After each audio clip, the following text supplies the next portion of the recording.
হায় হায়, যার শরীরে টাচ লাগলে ভাগ্য খোলে।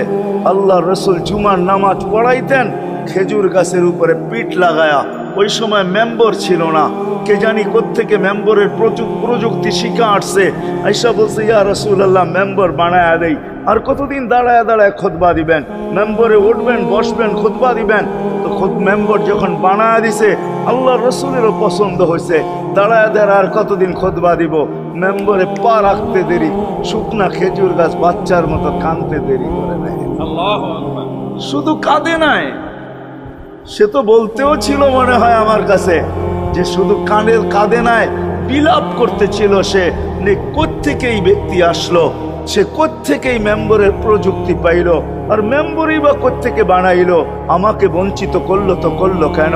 আল্লাহর রসুল তার কান্নার আওয়াজে নিচে নেমে আসছেন, হাত বুলাইতেছিলেন, সান্ত্বনা দিতেছিলেন। তোকে ছোঁয়া দিতে থাকবো, পায়ের নিচে রেখা দিব, তোর গায়ে ছোঁয়া দিয়া মেম্বরে উঠবো। আল্লাহর রসুল শান্ত করতে পারেন নাই। সর্বশেষ যখন বলছেন, তোকে জান্নাতে নিয়ে যাব, তুই দুনিয়া আমাকে খেজুর খাওয়াইতে পারিস না, জান্নাতে নিয়ে যাব, তুই জান্নাতে খেজুর দিবি, আমি মন গোড়া খাবো। তখন যে তার কান্না ঠান্ডা হয়েছে। মেরে দোস্ত, যার ছোঁয়া লাগলে ভাগ্য খোলে। আবু তালেব তো বুকে ঘুমাই, মুহাম্মদুর রাসূলুল্লাহ তো আবু তালেবের বুকে ঘুমাইতেন। শুধু ছোঁয়া না, যাকে কাছের থেকে দেখলে ভাগ্য খোলে।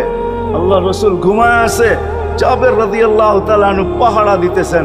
দূরের থেকে একটা গাছ মানুষের মতো হাঁটতে হাঁটতে আসতেছিল, মাথার কাছে দাঁড়াইছে। দীর্ঘক্ষণ দাঁড়ানোর পরে চলে যায় নিজের গায়ে জায়গায় লেগে গেছে। ঘুমের থেকে যখন উঠছেন তো বলতেছিলেন, ইয়া রাসূলুল্লাহ, জাদু দেখলাম। কয়, কিসের জাদু? কই, গাছটা দূর থেকে আসলো, মানুষের মতো হাঁটতে হাঁটতে আপনার মাথার কাছে দাঁড়াইলো। দীর্ঘক্ষণ দাঁড়ানোর পরে আবার চলে যায় নিজের জায়গায় লেগে গেল। মনেই হয় না সে একবার উঠে আসছিল। আল্লাহ রসুল হাসতেছিল আর বলতেছিল, ও দূর থেকে আমাকে দেখতেছিল, ওর মন ভরতেছিল না। ও আল্লাহর কাছে দোয়া করছে, আল্লাহ তোমার হাবিব এত কাছে, আমি এত দূরে, একটু অনুমতি দাও না, মাথার কাছে যায় একটু মন ভরা দেখি। হায় হায় হায়।